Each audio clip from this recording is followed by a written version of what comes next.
In this first of 2 lectures on population ecology, Dr. Bill Fagan discusses the key theories and methods of the field.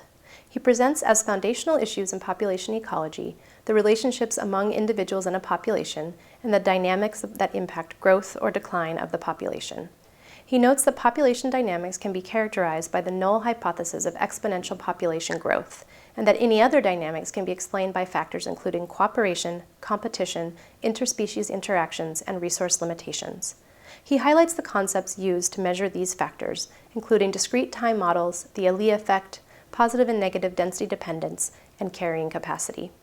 He concludes by noting the data challenges associated with modeling density dependence in a population, and also notes that population dynamics and factors that influence those dynamics will change over space and time for a given population. The first part of the talk will be on core principles of population growth, just to try to introduce to folks who are not coming from a strong background in ecology some of the key issues that are of interest to ecologists interested in population dynamics. Then I'm going to move on to spatial problems and methods for modeling those spatial problems in ecology and try to show a little bit of the diversity of the toolboxes that are out there available for tackling spatial problems. And so what socio-environmental issues does any of this connect with? Well, actually a lot. And so these are some of the topics that I thought of that connect quite tightly to this interface between population and spatial ecology. Fisheries, invasive species, which we'll hear more about tomorrow from Dan Simberloff. Biological control, I'll talk a little bit about that today. Questions of ecological footprints and also conservation and reserve design. All of these things hinge upon key issues of population dynamics and how they play out in space. So one of the readings that was assigned as a sort of a succinct foundational document is this paper by Berryman, where there was something of a lament that ecology needs to have general rules and principles like in physics, for example. And this paper identified a series of 5 such basic principles, and I want to go through them in a little bit of detail to try to talk about these core foundational issues in population biology and how we as socio-environmental scientists can connect to them. The first of these is the idea of exponential population growth is a null baseline. And the question becomes, if you don't have exponential population growth, what causes the deviation from that null baseline? And to do this, we need to think about some mathematics. And I'm going to start from the very beginning here with the basics of discrete time models in ecology. And they have the form like this. The left-hand side of the equation there, we're talking about numbers, let's say numbers of individuals. We'll call it the thing that we're measuring. And it's going to be indexed according to time. And so that the number of individuals of whatever we're looking at in the next time step, t plus 1, is going to be some function of the number of individuals that were there at earlier times. They could be the time immediately preceding, or they could have some more complex dependence on the number of individuals that were there in several time steps ago. And we're going to, in this kind of a model, we're going to keep track of time with a constant time step. And so the time is discrete, but the numbers of the things that we're studying need not be. So we might have 3.5 giraffes, okay, in this kind of a system.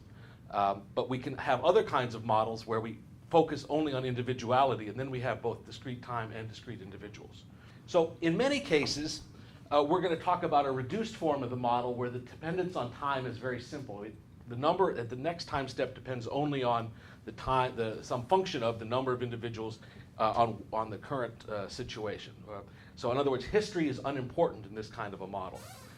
If we have the more complex structure, then you do have this kind of dependence over long time, and you can have kind of memory effects in the model. This kind of model framework, discrete time models, has very wide applicability in ecology. It shows up this way because many different ecological phenomena change on a discrete basis. We can talk about time steps of days or hours or years, and we can think about the different kinds of ecological processes that operate in a discrete fashion. They don't operate in a continuous way such that the differential equations that Brian mentioned earlier would be most appropriate. We need to, in these kind of cases, it's very reasonable to think of things happening in discrete time. The other reason to think about discrete time models is that oftentimes the kinds of data that are available to work with are data that are collected at discrete times. We might have daily census data or yearly census data to work with, and those provide a natural fit to discrete time models. So if we have a model like this, the simplest discrete time model is going to simply say that the number of individuals at time t+1 is equal to some parameter lambda times the number of individuals at time t. This is called geometric population growth, and these are the different definitions of the elements in the model. This thing here, the time step or the time interval, is implicit in the way this is written, and the key piece here is our parameter, the population multiplier, sometimes called the geometric per capita rate of growth, or the discrete per capita rate of growth, or some people just call it lambda, and it's kind of universally known what this refers to. And this kind of a setup provides the foundation for much more complicated models that have other kinds of biological details captured in them, such as structured population models that demographers, or people that are familiar with epidemiology or human demography kind of questions would recognize quite nicely as bridging from the social systems to human systems, to ecological systems. So if we're thinking about the connection to the kind of box setup that Wendy had talked about earlier, we can think about population change in the same way. We can define what our box is, the census pool, the number of individuals that live in there. That's our population, and we can think about changes that are happening to that population. We can have individuals that are being born and added to it, or individuals that are immigrating into that population, also adding to that local population. And we can have losses through emigration or through death. And so this kind of a setup, this boxiness, allows us to think of a starting point for adding additional complexities. We can have populations that are open or closed to movement, such as the things I'll talk about later when I start talking about spatial models. We can have populations that have recruitment and mortality taking place, which would be situations where we're focusing mainly on this vertical axis. Or we could have structured versus unstructured populations, which is when we take our box and we start subdividing it in different ways. So these are kind of different tweakings that we can do to this starting platform to think about changes in population size. Now, if we have a simple linear model like this, we'll only have three options for what that model might do. The population will not just stay constant, but if it has a lambda of 1, it will stay constant forever. If lambda is bigger than 1, the population will grow, and not just grow, but grow toward infinity forever. And likewise, if the population has a lambda less than 1, it will shrink towards 0. There's only three options with this simple kind of model. And so therefore, this kind of simple model is only useful as a short-term approximation, because other kinds of factors are eventually going to kick in, one of which is density dependence, like Brian mentioned earlier. So that's the first principle, that exponential population growth provides a null baseline. A second one is the idea that there can be cooperation among individuals. This is one deviation, one way in which real populations might deviate from this notion of exponential population growth. And this brings up what's called the Allee effect, and is an example of a threshold response in a population. So if we have a population and we want to graph out what's happening, I'm going to borrow heavily from this paper by Anazawa here because it has really nice graphics for trying to convey this kind of idea. So here's our population in year t, and on this axis is the population in year t+1. And the blue dotted line gives us a one-to-one relationship. That simple linear model that I talked about is the line in black. That's the no cooperation model, and the slope of that line, how high it is, how far it deviates away from that one-to-one, is our measure of lambda. Okay? So this is where there's no interaction among the individuals. Everything just multiplies from one year to the next, and there's no effective density in any way. But if we go on, we can have different kinds of cooperation showing up that represent some details about how individuals interact with one another.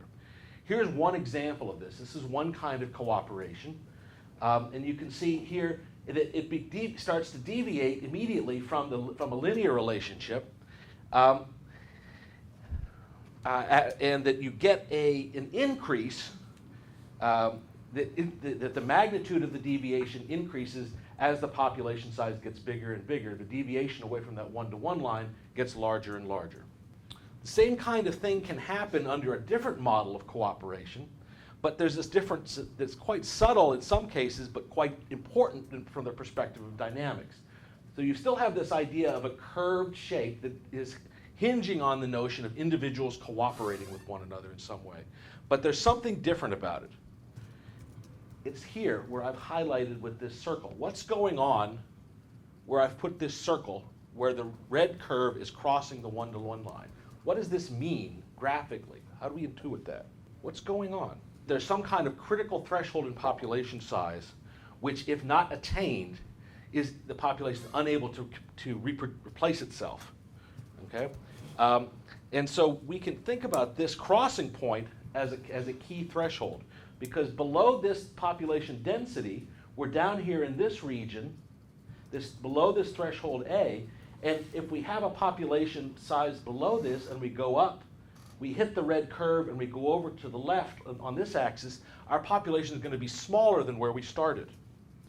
So these different kinds of curves have different names in ecology. They're called Allee effects, and people differentiate them in terms of a weak Allee effect, in which the red curve never crosses that one-to-one line, or a strong Allee effect, in which the red curve does cross and you have that strong thresholding effect that can cause a population to decline if the population is for some reason pushed below that threshold A.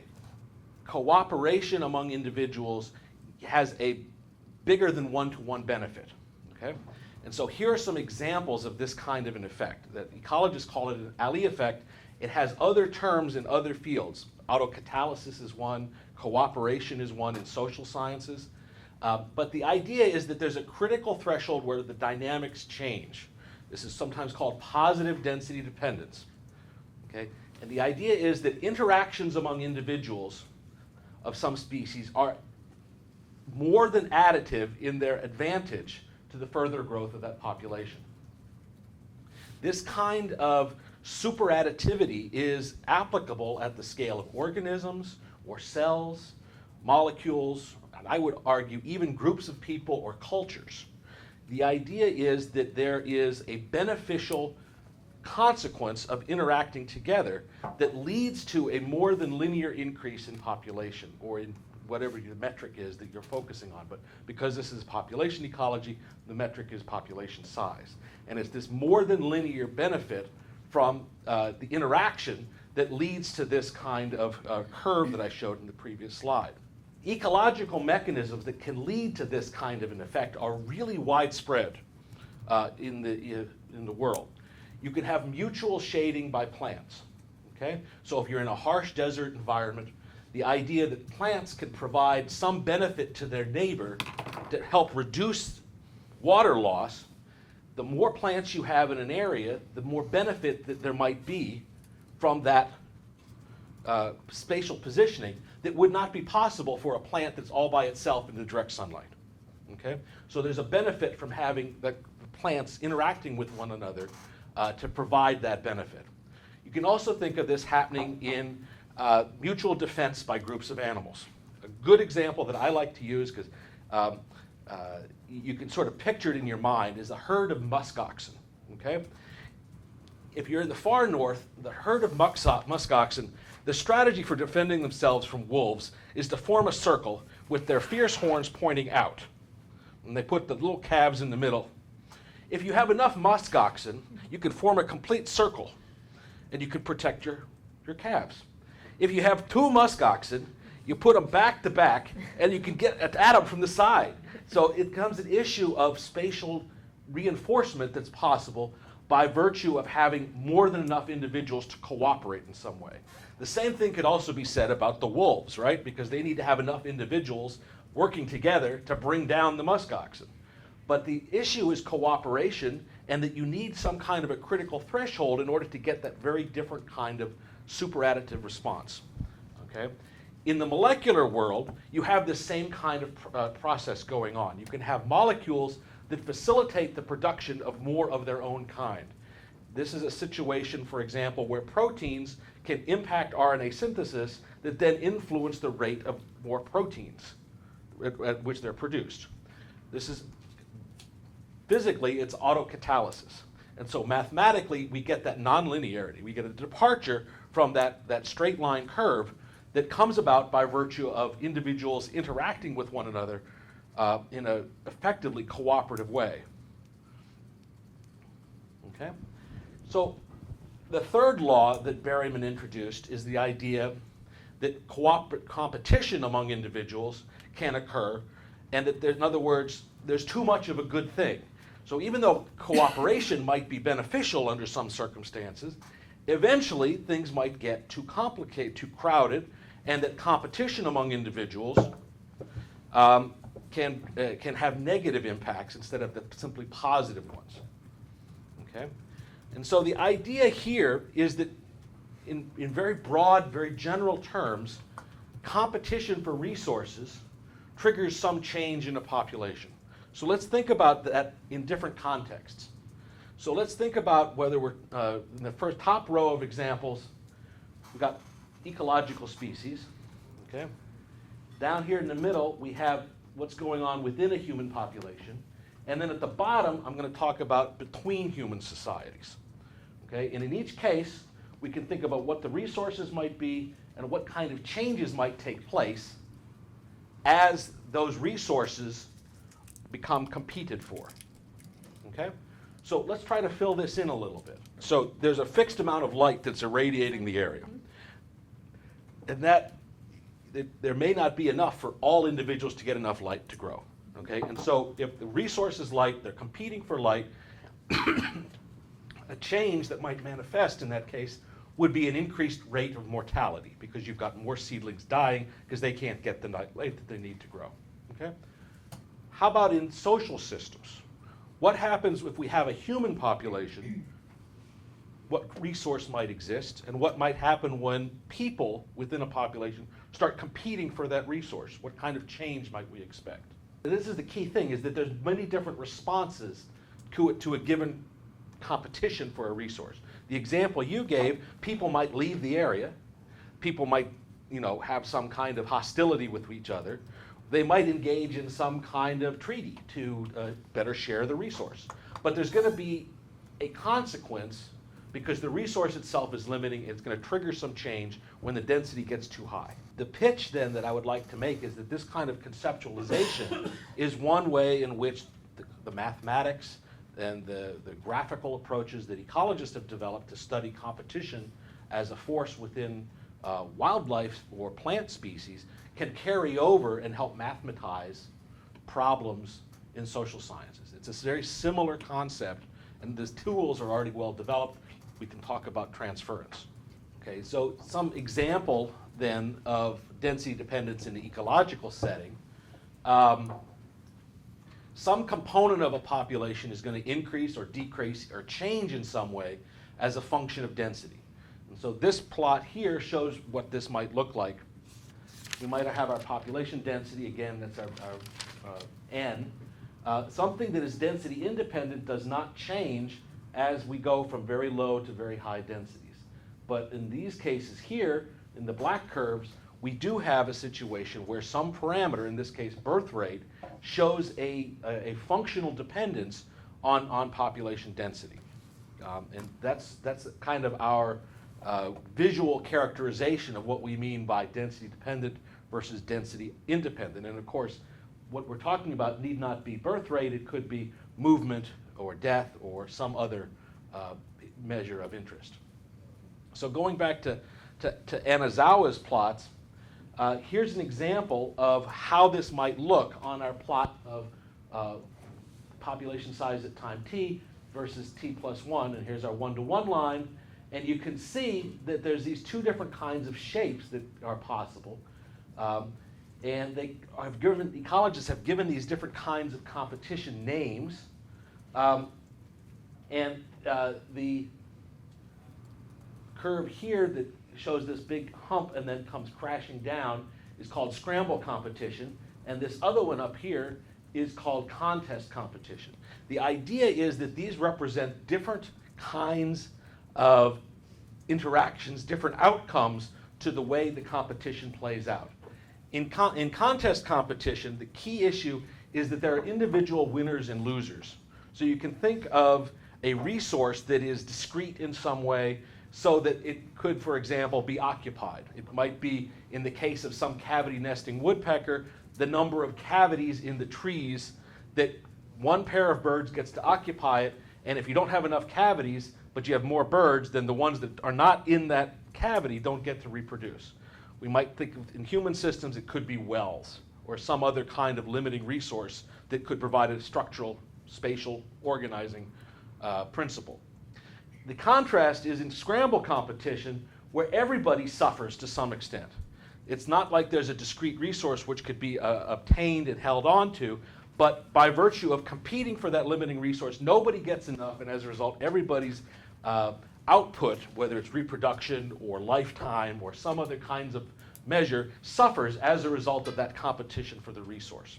Now, we can think of the same kind of plot. Here it is putting the two things together.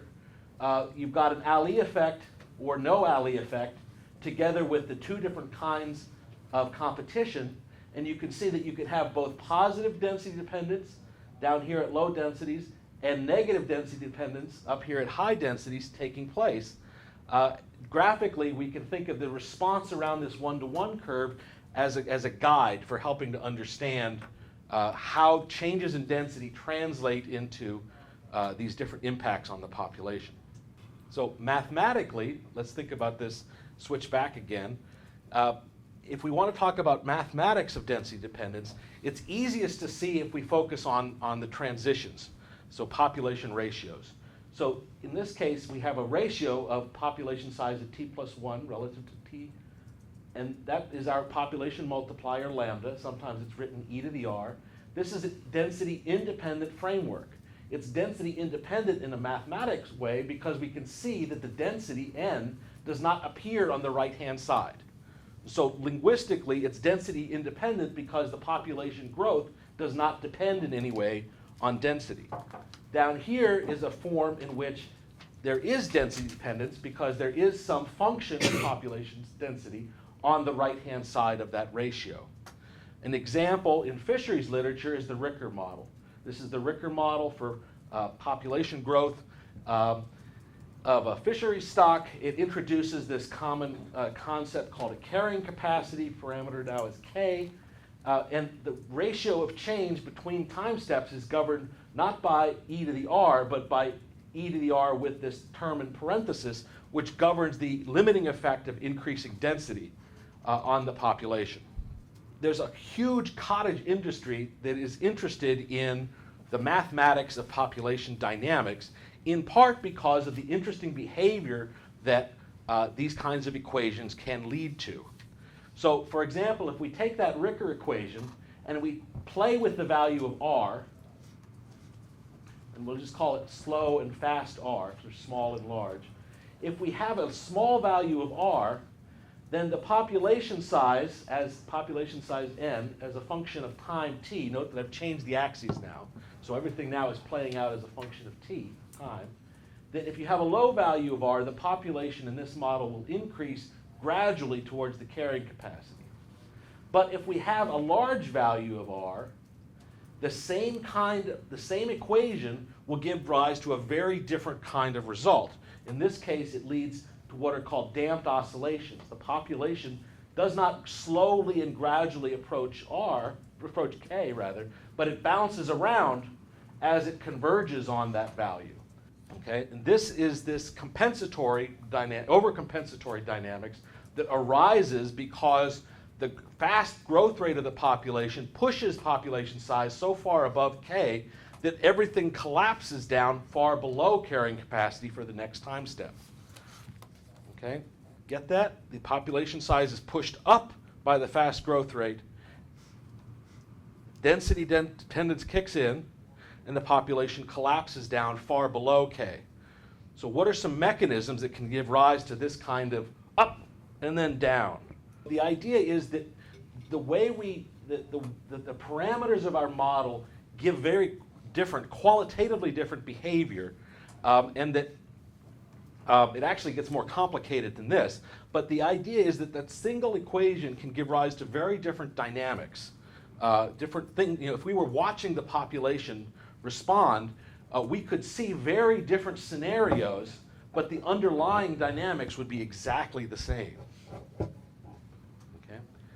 So let's think about this in a situation that kind of steps forward a little bit to a more complex situation. The idea is that the strength of density dependence can itself be a tunable parameter. So in other words, there is another kind of model which is used in the fisheries literature where we have another parameter called delta, and parameter delta governs how strongly the population responds to increases in density.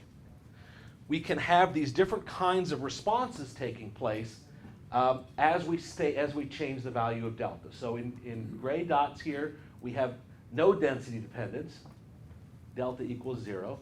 We start setting other values, delta equals 1, delta equals 3, delta equals 10, and we get very different shaped curves on our relationship between the breeding stock, in this case of fishes, and the number of recruits that are produced from that breeding stock.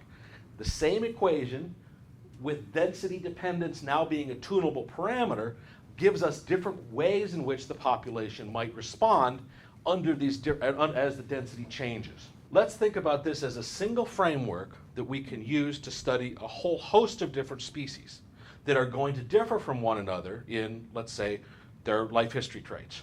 Okay? And life history traits can include things like the number of eggs deposited, how that changes as a function of body size, lifespan, the age at which they become reproductively active. All of these things are traits which govern the rate of reproduction, which can vary from one species to the next. But we want to have a common framework for trying to pull all this stuff together and matching it with fisheries data. Okay? The trouble is that it's notoriously difficult to estimate the strength of density dependence, despite the fact that density dependence can give you all this kind of radically different behavior. It's critical to the underlying population dynamics, but actually estimating it is a real devil of a problem. Why do you think that might be? Why would this be hard? This is an equation for one population. Okay, and these represent different curves when you choose different values of delta. So they could represent, you could have them represent one species, they could represent different species, different populations. It's just showing the flexibility of that particular model. So why would it be difficult to estimate density dependence? It seems like a straightforward concept. So here's just a small list of things that are leading to the difficulty of estimating density dependence in real data sets that ecologists work with. First off, you need long-term data in order to make these kind of estimates, because you might have a curve that has a complex shape to it, and you have to try to estimate that.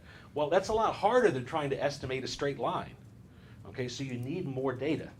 And long-term data, especially if you're dealing with something that reproduces annually, is very difficult to come by.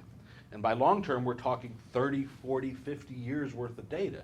And that's not something you can get during the span of a dissertation, in most cases. The other complication is that you must be able to observe the population's response under conditions of both high and low density. This is a real challenge because in many cases, we don't want the population to go down to low density because bad things happen when that does, like fisheries crash. And so knowing the response under low density might be particularly difficult.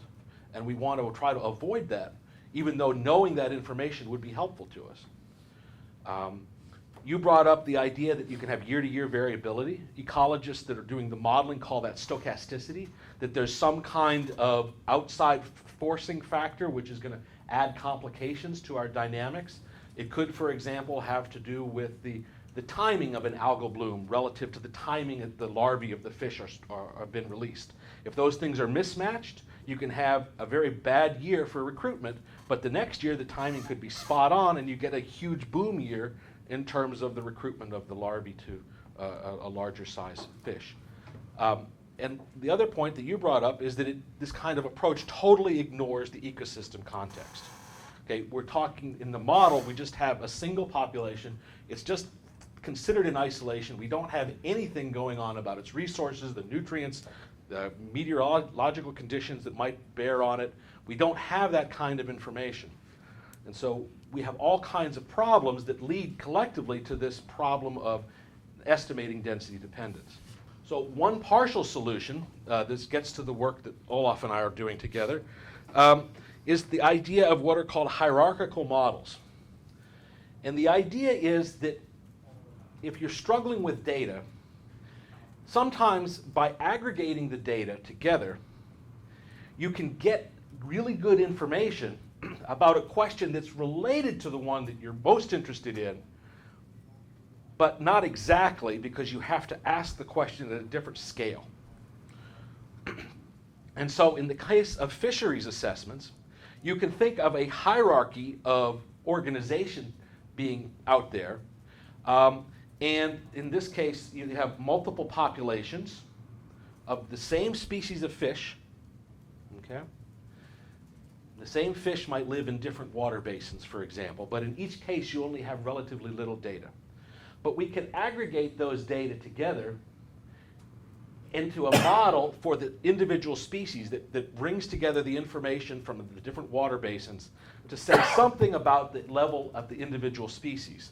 And we can go further than that to say that we've got a bunch of related species that are similar to one another that by virtue of their evolutionary history might be able to respond in a similar way. And so we can add something at another level up here to have a set of species.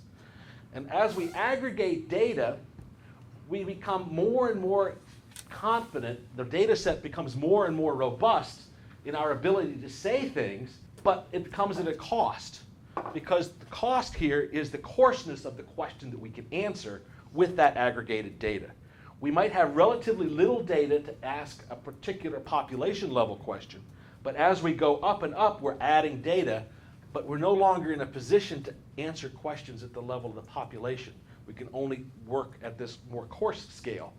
And so this is a transition, it's a trade-off, but this idea of aggregating information in a hierarchical way has virtue. Okay? And so, for example, if we build models, statistical models in this case, that are fit hierarchically, we can, for example, take 261 fish populations, aggregate them into 51 species, and then say something about the population dynamics of those 51 species. And you can see here, there's the 51 species are coded by these symbols here. And this axis here is the strength of density dependence, that's that delta parameter. And on this axis is another parameter, alpha, which governs how quickly the population can grow from low densities. And you can see that there's kind of a clustering in some places where, for example, these 6 species are all members of the Pleuronectiformes. They all have the same kind of response, same kind of underlying parametric structure to their population dynamics. The same is true for the salmon that are up here, that all have these very strongly density-dependent behaviors. And so we're able to say things about populations by virtue of aggregating, we're able to say things about species by virtue of aggregating data across many different populations of that species. And then at the next level, we can say, how do the different orders of species behave with respect to density dependence? And we can see that there's very different response curves here for the stock recruitment dynamics of these 6 different orders. These here have contest competition, whether in some cases it's very strong contest competition or weak, but in these 2 groups, you have strong evidence for scramble competition. We think in this case, in these 2 cases, it's mediated through their competition for spatial resources like the reds, the stream bed egg masses that salmon have. But the idea is that we're aggregating information and being able to say things at these higher levels that might be useful from a management perspective. For example, in this kind of a setup, we have an empirical starting point then for choosing one kind of model as opposed to another, because we know that the evidence for density dependence is going to differ across the different groups. We wouldn't have known that if we had only looked at each population individually. Aggregating the information and then working upwards in a hierarchical way allows us to answer different questions at these different levels of organization. And we can think about that as a resource, an approach that might be useful in other contexts.